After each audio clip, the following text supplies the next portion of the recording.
in all the regulations, there's a component to do with involving the extended producer responsibility program. What is it about? It's essentially to take the responsibility back to the manufacturer of that product. What does that mean? That the manufacturer of a product, beyond selling to the market, will also have a responsibility to what happens at the end of life of that product. This means, take the phone for example. If company A designs and introduces a new phone into the market, beyond selling it to anybody, they just see at the end of the life, what happens to this product? Is it returned to them? Is it a place they have a responsibility to be part of that recycling? This is the whole purpose of EPR. And the EPR can only work where all these manufacturers are part of that. So you have the manufacturer, you have the recycler, you have the producer, everybody, and the user. So it's all stakeholders involved. That is what is involving right now. That's the whole purpose of the EPR. According to him, the Person in Port project, which was flagged off in 2015 with the aim of gathering data on the importation of used electrical, electronic equipment and e-waste into the country through the Lagos port, will identify the types, amount of the used electrical, electronic equipment and e-waste, the country of origin, functionality status, packaging, labeling, transportation and their fate on arrival. This in turn will help in curbing the influx of e-waste into the country. That was led to creating the regulation on electronic waste. Because of that, led to having some interaction with the importers, the Alaba people in the Alaba market. Because of that, led to issue of introducing the EPR, the Extended Producer Responsibility Program. Right now, because of the efforts made by government through NESRA, you just don't go to overseas, fill up a container of junk electronics and bring to Nigeria. No, because we work closely with the other agencies, environment agencies, like a UK Environment Agency. We work with United States Environment Protection Agency. We work closely with Interpol, the International Criminal Organization. They've created a program called Environmental Crime Program. It has pollution crime. It has wildlife crime. Recently in Scotland, also have forestry wildlife crime. So by this doing now, information are moving.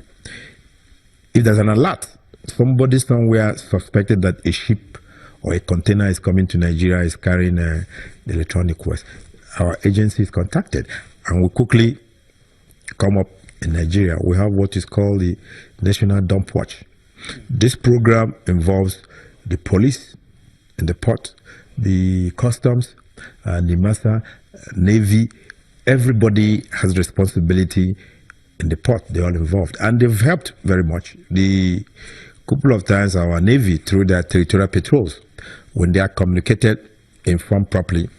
So sometimes a ship was arrested offshore by our Navy and then escorted to the wharf, containing electronic waste. So because of this now, it's really, even there, because we take it back to the port of origin. So any shipping company is very cautious. You must be sure that what you are bringing to Nigeria is not what going to even lead to sanctions or creating more cost for you to take it back to your country of origin. So it's not as it was before. Yeah, there have been a lot of this. Still going to notice a little bit of clandestine activities from time to time. Very, very small. But I tell you, it's not as it was before.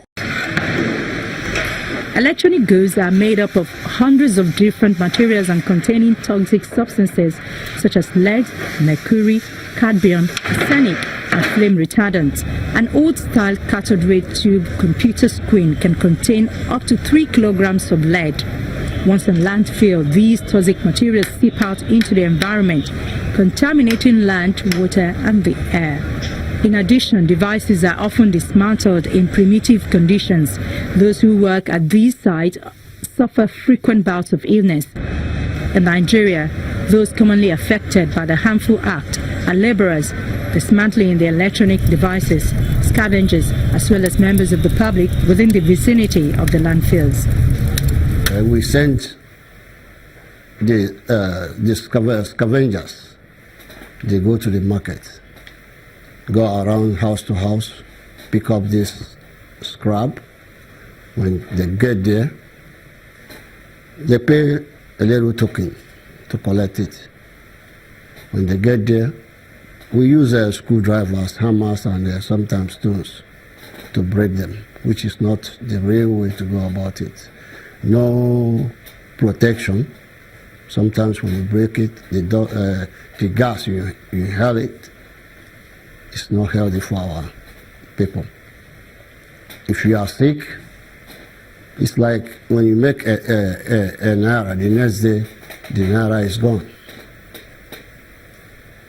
When you are sick, nobody takes care of you. The informal sector don't have to bear the cost of hazardous processing. But one thing I'm sure of in Nigeria is that people, particularly households, will not be willing to part of their electronics for free. You know, I'm from the UK, and we have general recycling sites where we can go and drop our electronics, TVs and old radios and old mobile phones. And you'll be surprised that in the UK people do just drop it inside a skip, a bin, and it's taken away. And they don't expect any money in return for that. There's no financial incentive. They just want to get it out of their house. It's old, it's an old TV, they don't want it. But in Nigeria, it might not work that way. I don't think households will voluntarily drop TVs and electronics inside a recycling bin for free. So there has to be a financial incentive for people to release their electronics. And the EPR system creates that financial incentive so recyclers and collectors can go out and buy some of these electronics from households, from these dump sites, get them out of that informal sector and get them to a responsible recycler. At the moment, in addition to their own exposure to the dangerous chemicals, Nigeria's informal system is leaking hazardous toxins into the groundwater and valuable materials into foreign pockets.